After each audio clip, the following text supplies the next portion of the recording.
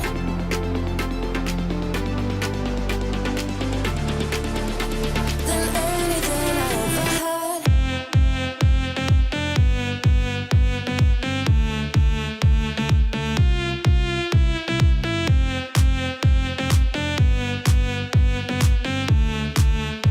Than anything I ever had.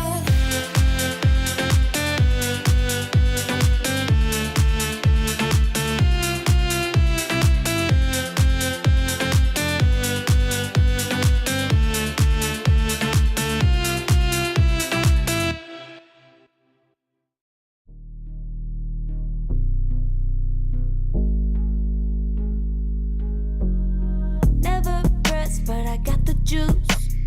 Taking the lead, that's just what I do.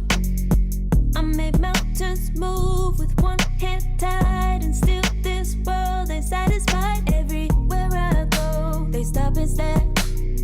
I tell the truth, I take it there. Call me vicious, persistent, overzealous, that's fine. Main character energy, I stay taking what's mine. You need a foot on the gas, or put my name on the line. Main character energy, I'm just taking what's mine. And it's written in the stars, I'm a king like my sign, yeah. Reason about the jaws drop like a surprise. Don't be mad about it. Don't be mad, don't be mad. Don't be mad about it. Don't be mad, don't be mad. I don't play the game, nah, I make the rules. Cards close to the chest, and I don't play no fool. Don't be mad about it. Look, yeah, my name stay in the mouth. Legs got broke, they said cast her. I'm the 911 response in a disaster. I don't ask, I just take. Treat the world like a man, I just blow them away. Yeah, I'm a #1 fan. Don't need a bark, I'm a bite. Switch me on, dark need light. Don't need pity, don't need spite. I just plop, plop, plop on sight. Could take your girl in 2 seconds. I just flash her a smile. I make petty look pretty. They run an inch, I run 3 miles. You need a foot on the gas, I'll put my name on the line. Main character energy, I'm just taking what's mine. And it's written in the stars, I'm a king like my sign, yeah. Raising up all the jaws drop like a surprise. Don't be mad about it. Don't be mad about it. Don't be mad about it. Don't be mad, don't be mad. Don't be mad about it. I don't play the game, nah, I make the rules. Cards close to the chest, and I don't play no fool. Don't be mad about it. Don't be mad. Don't be mad.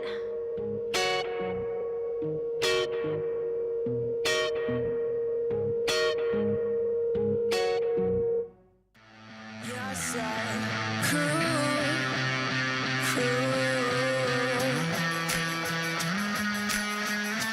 So stick around. You're so cool.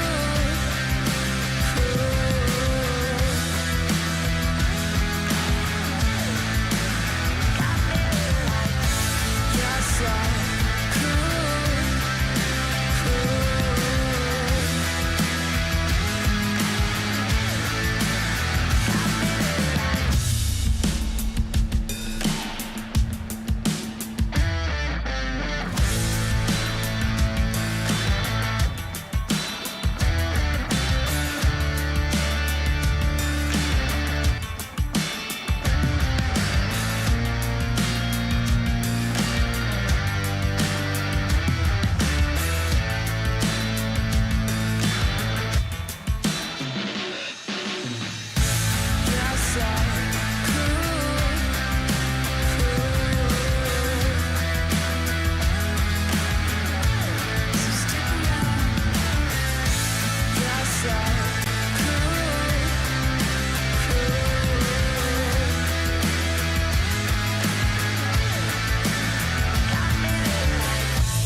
sometimes.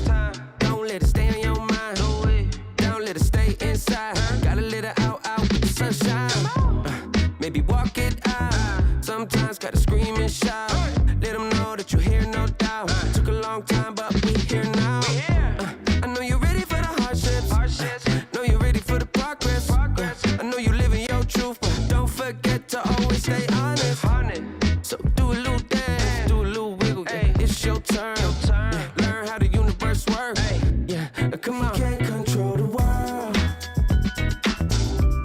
but I'm trying to control myself. Yeah, I'm trying to control myself. Yeah, we can't control the world. Yeah, but baby, I just can't hold it. I'm just trying to control it, control it. Yeah.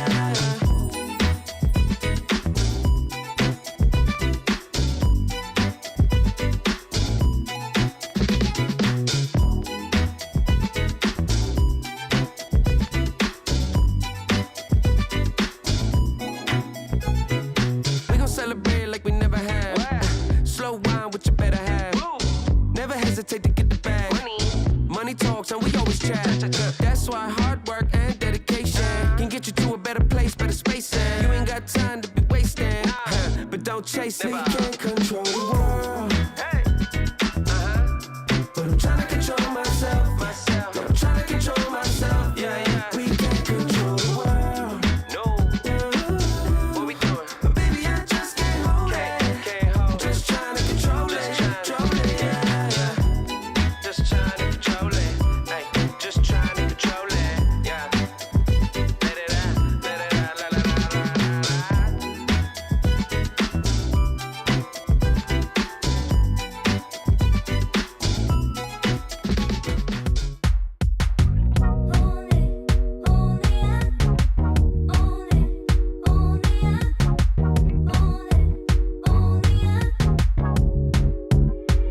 Like a moth to the flame,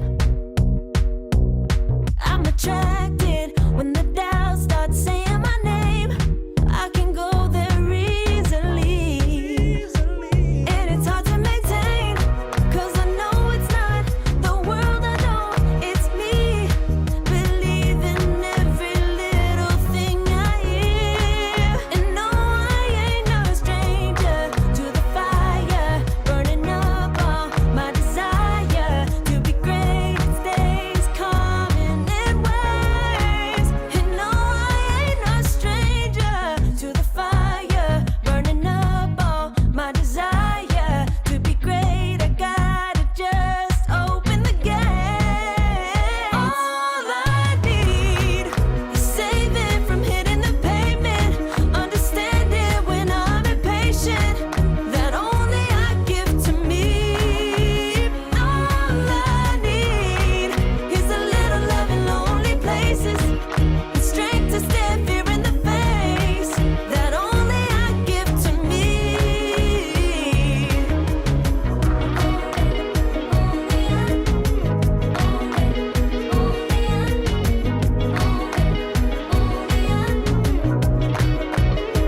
Now I'm running this race, yeah.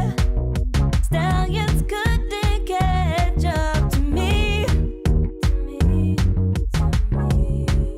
I'm running till I get first place. I'm running till I get everything, everything I ever wanted in my dream. No, I ain't no stranger to the fire, burning up all my desire to be greatest days coming in waves. And no, I ain't no stranger to the fire, burning up all my desire to be great. I gotta just open the gate. All I need is saving from hitting the pavement, understanding when I'm impatient, that only I give to me. All I need is a little love in lonely places, the strength to stand fear in the face, that only I give to me.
Serotonin slide, chemical high.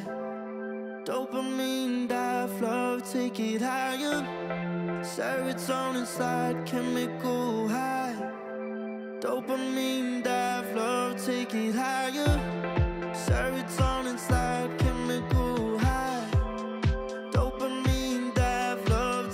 it higher. Serotonin slide, chemical high. Dopamine dive, love, take it higher. Secret in the lights, empowering your energy. Ride it through the night. Serotonin slide, slide, slide, slide. Serotonin slide, slide, slide, slide. Serotonin slide.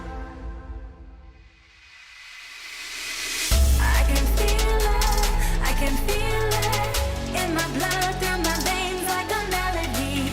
I can feel it, so alive, floating high, I can finally breathe.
can feel the gravity is pulling me away, pulling me away.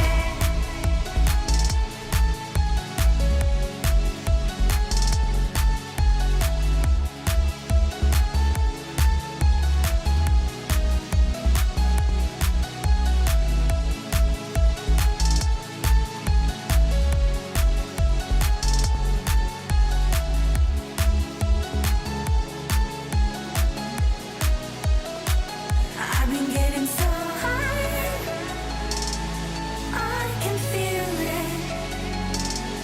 I can feel the gravity is pulling me away, pulling me away.